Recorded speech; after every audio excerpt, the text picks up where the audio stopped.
안녕하세요. 반갑습니다. 하승훈입니다. 오늘 우리 시장 폭등을 했습니다. 코스피가 7.4%, 코스닥이 9.2% 급등을 했는데요. 한미 통화사프 효과로 환율이 안정을 찾으면서 시장이 급등을 했습니다. 환율이 무려 39.2원 하락을 했습니다. 차트를 보면 어제 40원 급등을 했고요. 장중 1296원까지 급등을 했는데요. 어제 40원 급등에 오늘 39원 하락, 어제 상승한 부분을 대부분 반납을 했죠. 그래서 환율의 연속 상승 행진이 일단락이 됐습니다. 연속된 상승이 나오다가, 이건 주식도 마찬가지입니다. 항상 연속된 상승이 나오다가, 연속된 상승이 쭉 나오다가 가파른 상승이 더 이어지면 그게 단기 고점이 될 가능성이 있는데요. 통화스와프 효과로 오늘 그대로 반납을 하면서 어제의 장대 양봉이 붕 떠 있죠. 오늘 개파락 음봉이 나왔고요. 그래서 단기적인 환율 고점이 일단 형성이 됐고, 물론 단기적인 고점이기 때문에 급등에 대한 조정이 나왔다가 다시 한번 또 고점을 보러 갈 여지는 있습니다. 단기 고점이 일단 된 거고요. 지수는 반대로 하락, 반등, 하락에 어제 폭락이 있었는데 그동안 하락폭이 5%를 넘지 않았습니다. 종가 기준 최대 하락폭이 4%대였는데 어제 8% 넘게 폭락을 하면서 연속된 하락이 나오다가 한 번 더 투매가 나오고 오늘 급반등하면서 어제가 결과적으로는 단기 저점이 됐는데요. 지난 주말에 제가 아카데미에서는 이렇게 설명을 드렸었습니다.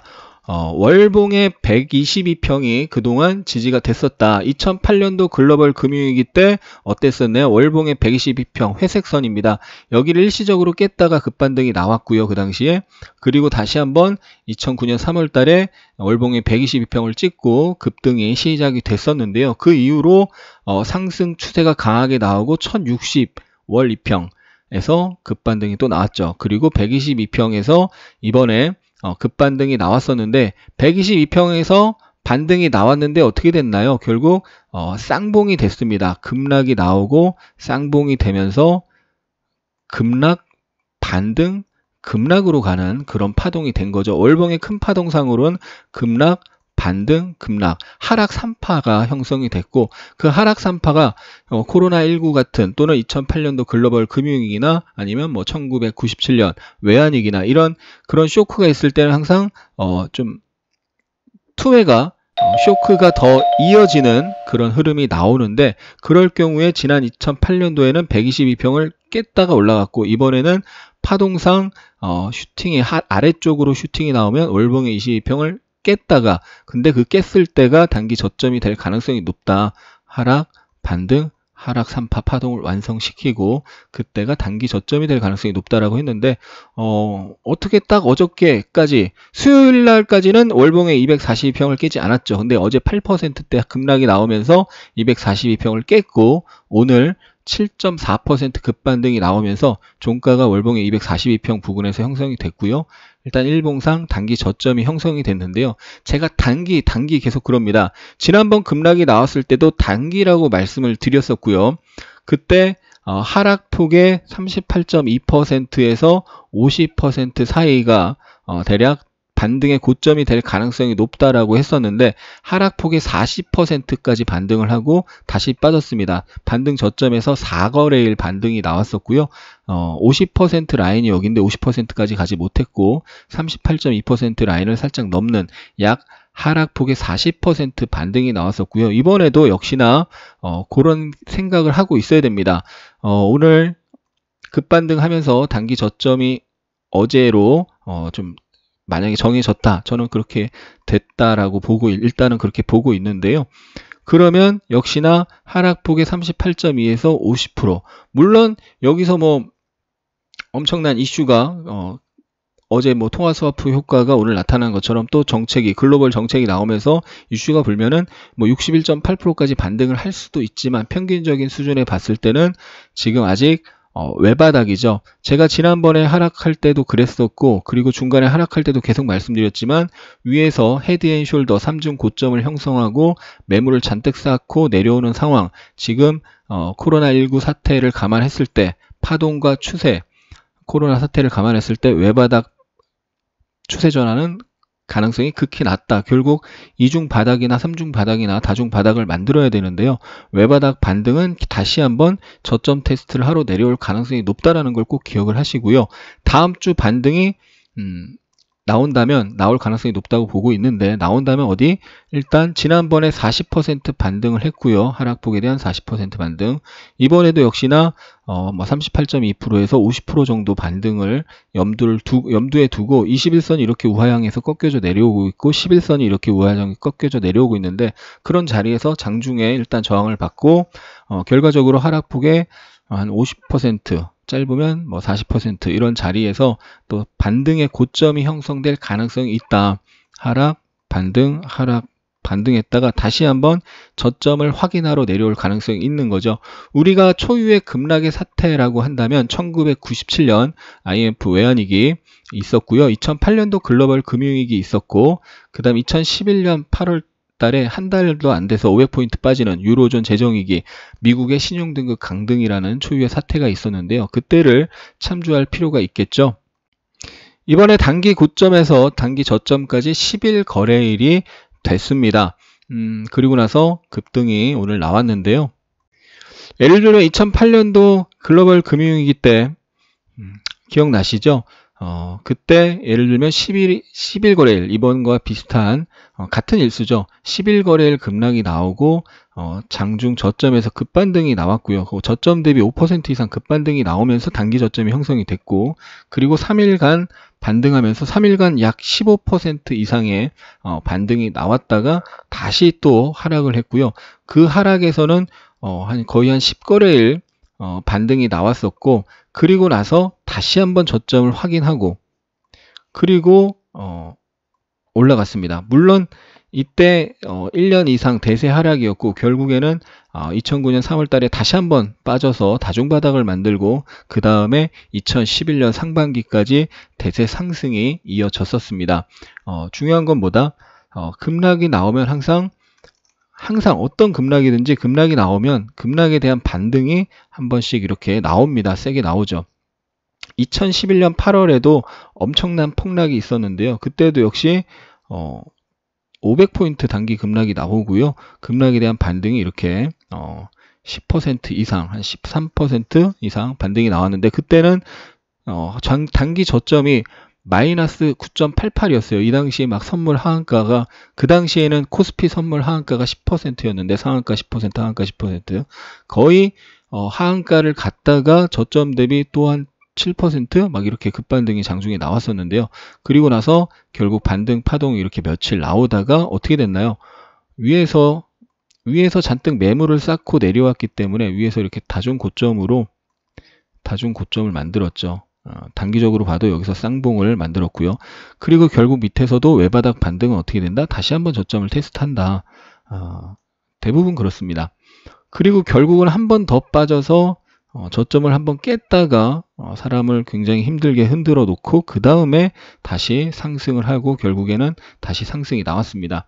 2008년, 2011년 사례를 봤는데, 1997년 외환위기, IMF에 이제 구제 금융을 신청했을 때도 어떻게 되나요?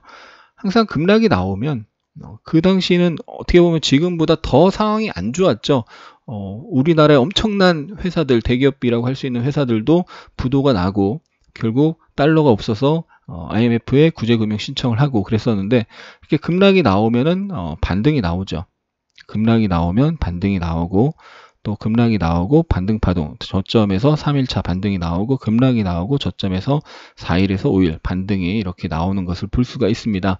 그래서 항상 급락을 기다려서 이제 분할 매수하면 반등에서 수익을 낼 수가 있는데, 제가 계속 말씀을 드리는 게 분명히 하락장이다. 우리 시장 기존에 상승할 때도 대세 상승장이 아니고 그동안 하락한 거에 대한 단기 상승장이다. 경고를 계속 드렸었고, 특히 이번에 3중 고점을 만들고 해쇼 패턴을 만들어 갈 때, 이 2월달 최고점을 형성할 때 단기 고점이 만들어지고 있고 5일선이 이탈이 되면 그러면서 급락이 펼쳐질 가능성이 높다라고 했었죠. 그러면서 결국 우리 시장 하락장으로 바뀌었기 때문에 초보자는 하락장에서 쉬는 게 답이고 소액으로 연습하고 공부를 하셔라. 지금 공부하기 정말 좋은 장이다.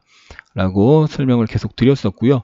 결국 급락에 대한 반등이 지난번에 40% 나왔었고 저점에서 4거래 1차 되는 날이 고점이 됐죠. 이번에도 급락이 나오고 저점 대비 이 단기 하락 파동에 40%, 50% 반등이 나올 수 있을 건데 정확히 몇 프로가 반등이 나온다. 정확히 1700이 반등의 고점이다. 1800이 반등의 고점이다. 1900이 반등 고점이다. 이거는 사실 예측을 할 수가 없고요. 대략 바운더리를 이번에 하락폭이 이만큼인데 이 하락폭의 일정 부분 반등이 나오면 단기 고점이 형성될 가능성이 높다. 위에서 매물을 잔뜩 쌓고 내려왔기 때문에 외바닥 반등은 다시 한번 저점을 확인하러 갈 가능성이 높다.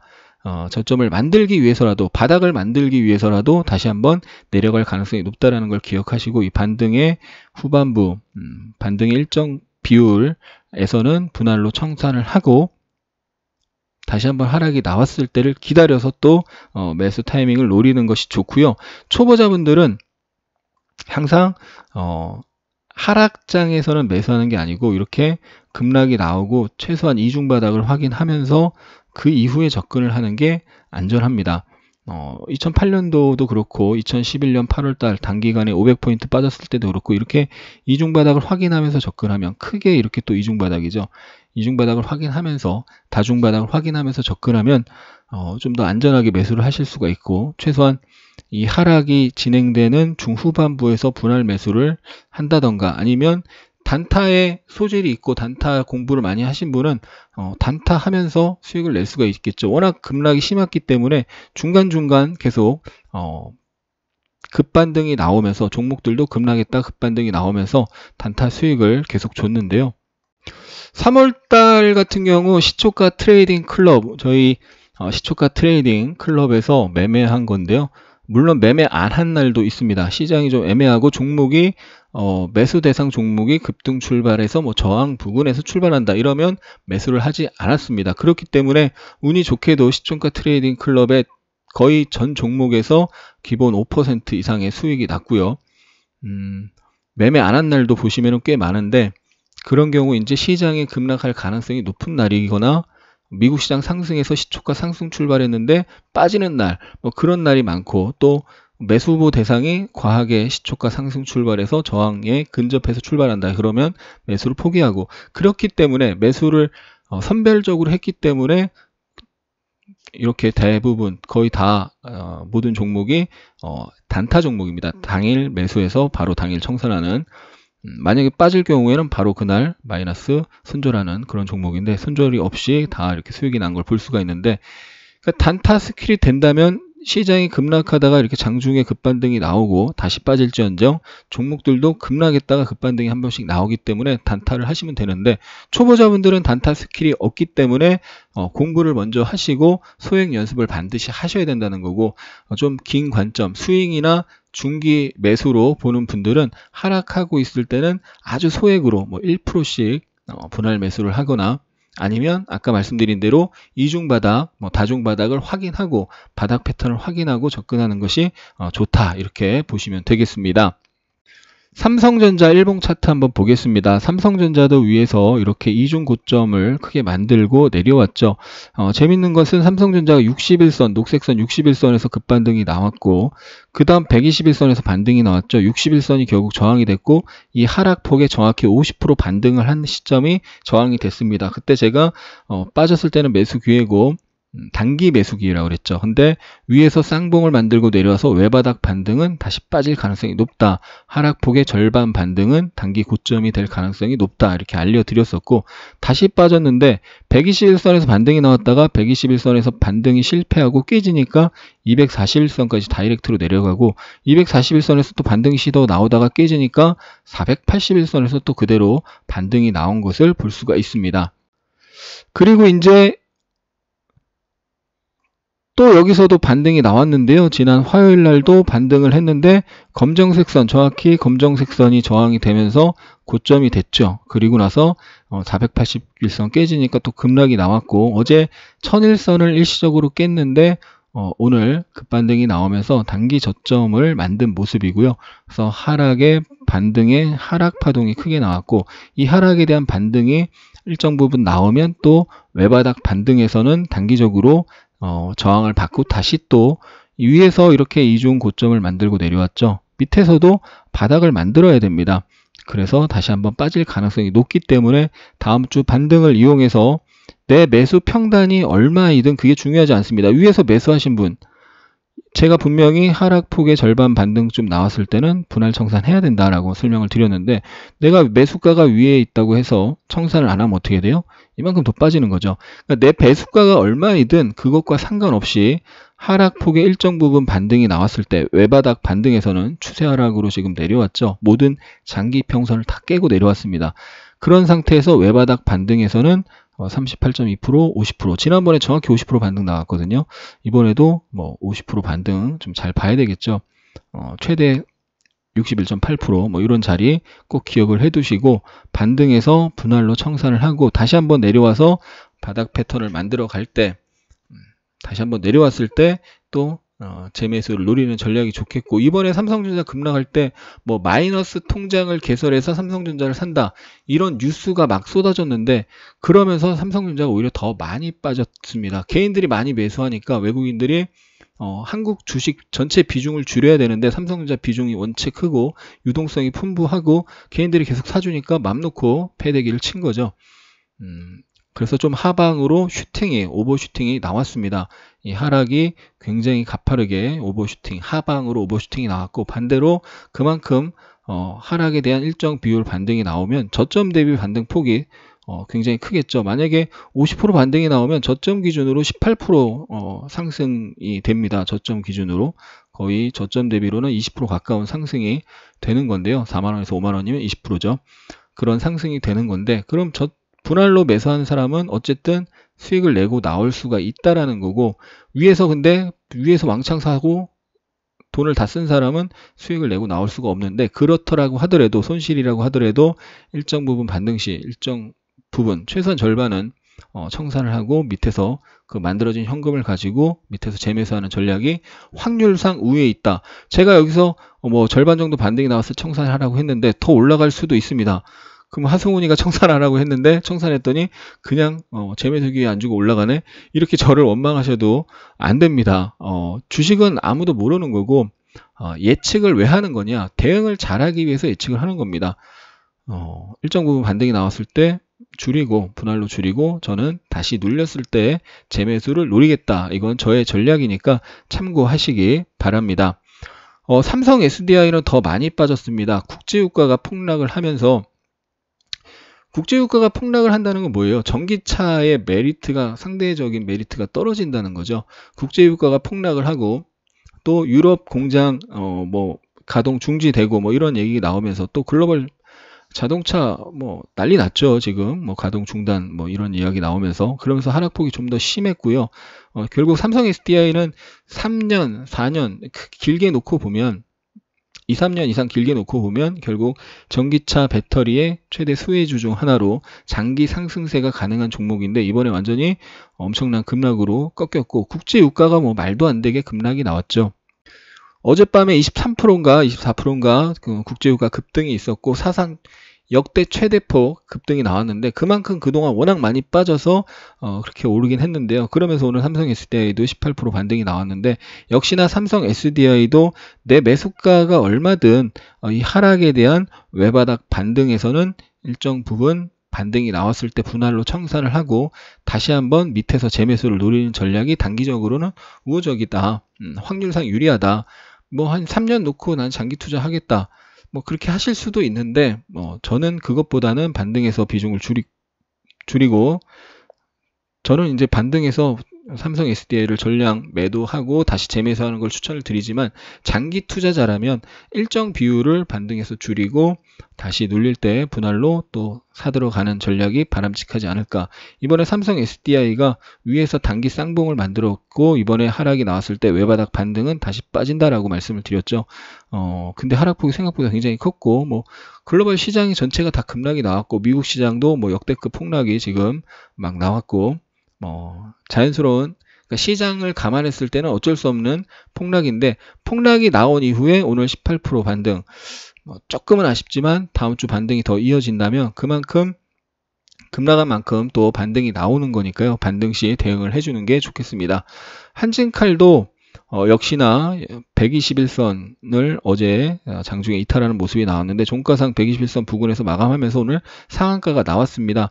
지난번에 제가 마지막 영상을 한진칼 올려드렸을 때가 3월 3일이었고요. 3월 3일날 영상에서 분명히 이렇게 설명을 드렸었죠. 3월 3일날 폭등이 나왔고 상승에 대한 조정, 다음 상승 3파가 이렇게 나온다. 그래서 3월 3일날 폭등이 나왔고 이 앞에 상승 파동, 조정 파동, 상승 파동이 나오면서 다음날 하루 더 급등을 하면 그때는 분할 청산하는 게 좋다. 상승 3파의 후반부. 근데 정확히 상승 3파를 만들고 빠졌습니다. 근데 시장이 워낙 안 좋다 보니까 하락폭이 조금 더 세게 나왔고 단기 목표치를 채우고 슈팅이 나왔고 10만원을 한번 보지 않을까 싶었는데 10만원을 못 봤죠. 시장이 급락하면서. 그리고 나서 역시나 시장 때문에 덩달아 급락을 했는데 121선과 이 상승의 시작 자리에서 바닥을 형성을 하고 오늘 상한가가 나왔고요. 이 종목 역시도 하락폭의 일정 부분 반등. 다음 주 주총이 3월 27일이죠. 주총이 있습니다. 주총 전에 상승이 나오고 주총일 또는 주총일 전일이나 전전일 단기 고점이 될 가능성이 있겠죠. 반등해서 또 분할 청산을 하고 이후에 주총 이후에 다시 흐름을 확인하는 게 좋겠죠. 주총에서 어떻게 될지 아무도 모릅니다. 근데 상승이 나온 상태에서는 주총 결과를 모르고 이미 상승이 나온 상태에서는 선반영이라고 보고 이미 앞에서 한번 선반영을 했었고 다시 한번 상승이 나온 상태에서는 주총 전에 청산을 하고 확인하는 것이 안전하다 이렇게 볼 수가 있겠죠. 알테오젠도 제가 강조를 많이 했던 종목이고 정말 많이 올라갔었는데 결국 시장 급락하면서 같이 빠졌습니다. 근데 이 종목도 이 전저점을 일시적으로 깼지만 오늘 회복하는 모습이 나왔고요. 이것도 역시 마찬가지입니다. 시장 폭락하면서 같이 빠졌고 이 하락폭의 일정 부분 반등 시에는 분할로 청산을 하고 다시 한번 밑에서 재매수를 노리는 전략이 바람직하다 이렇게 볼 수가 있겠고요. 오늘 상승폭이 6.45%로 크진 않았지만 이 종목 보시면 121선을 결국 지켰습니다. 여기서 121선에서 정확히 61선까지 급반등이 단기 저점에서 고점까지 반등이 이날 마이너스 21%에서 저점 마이너스 21%에서 마이너스 11% 반등이 나왔고 다음날 또 장중 11% 이상 급등이 나오면서 저점 기준으로는 거의 한 25% 반등이 나왔어요. 그리고 나서 다시 빠졌죠. 그리고 또 반등했다가 결국 깨졌는데 그 자리를 일단 회복하면서 끝났고 이 하락에 대한 반등이 또 나올 텐데 반등이 나올 때 좀 분할로 청산을 하는 것을 권유를 드리고 61선에서 지금 굉장히 강한 저항이 형성이 되고 있는데 61선과 이 앞에 고점이 맞물리면서 저항이 형성이 되고 있고요. 그 자리가 하락폭의 절반 반등 자리입니다. 그래서 굉장히 강력한 저항이 그 자리에 저항선이 겹쳐 있다는 부분 기억하시면서 좀 분할 매도로 대응하시는 게 어떨까 싶고요. 그리고 또 HFR도 한번 볼까요? HFR도 보시면은 시장 대비 굉장히 견조했죠. 빠지다가도 급등이 나오고 급등이 나오고 급등이 나오고 또 빠졌는데 여기서 또 급등이 나왔습니다. 엄청난 반등세가 세게 나왔었는데 결국 시장 폭락하니까 얘도 121선까지 내려왔는데 이런 자리 깨지 않고 요 상승의 급등의 출발 자리 깨지 않고 거기서 오늘 반등이 나왔고요. 역시나 이것도 하락에 대한 반등이 나올 때 이런 자리 강한 저항이죠. 지지가 나오다가 다시 한번 지우고 보여드리면 지지가 계속 나오다가 깨진 자리 지지가 나오다가 깨지고 저항으로 바뀌었죠. 여기서 급반등 급반등 깨지고 반등했다가 빠지고 반등했다가 부딪히고 빠지고 그런 자리 강한 저항 자리인데 그런 저항에 근접할 때 또 분할로 청산을 하는 게 바람직하겠죠. 보유하신 분들은 참조하시기 바랍니다.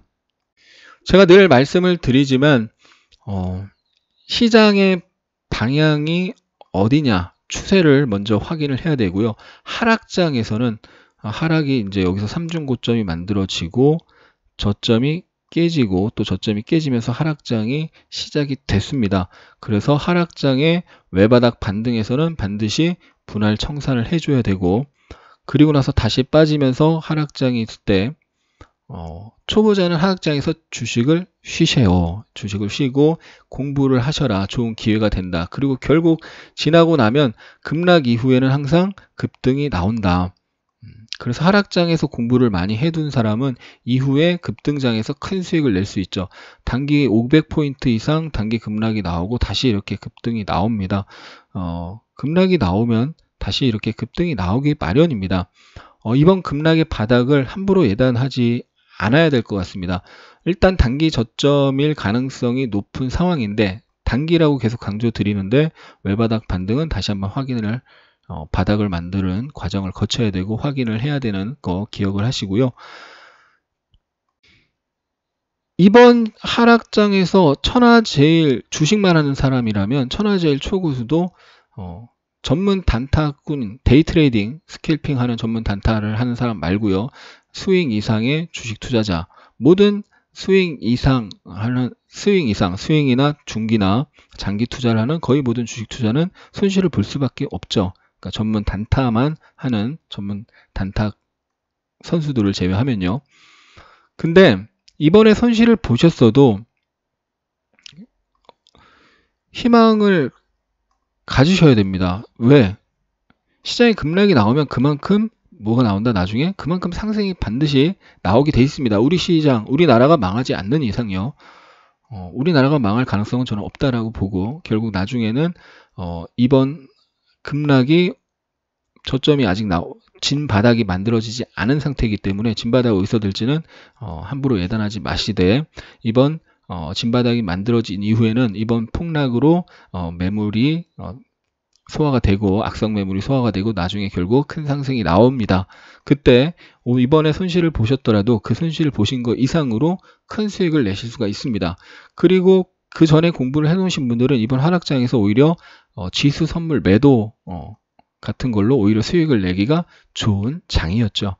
그래서 항상 운으로 수익 내는 뽀록으로 수익 내는 그런 잘못된 습관은 이번 기회에 버리시고 공부하셔서 꾸준히 안정적으로 평생 수익 낼 수 있는 그런 투자자가 되시기 바랍니다.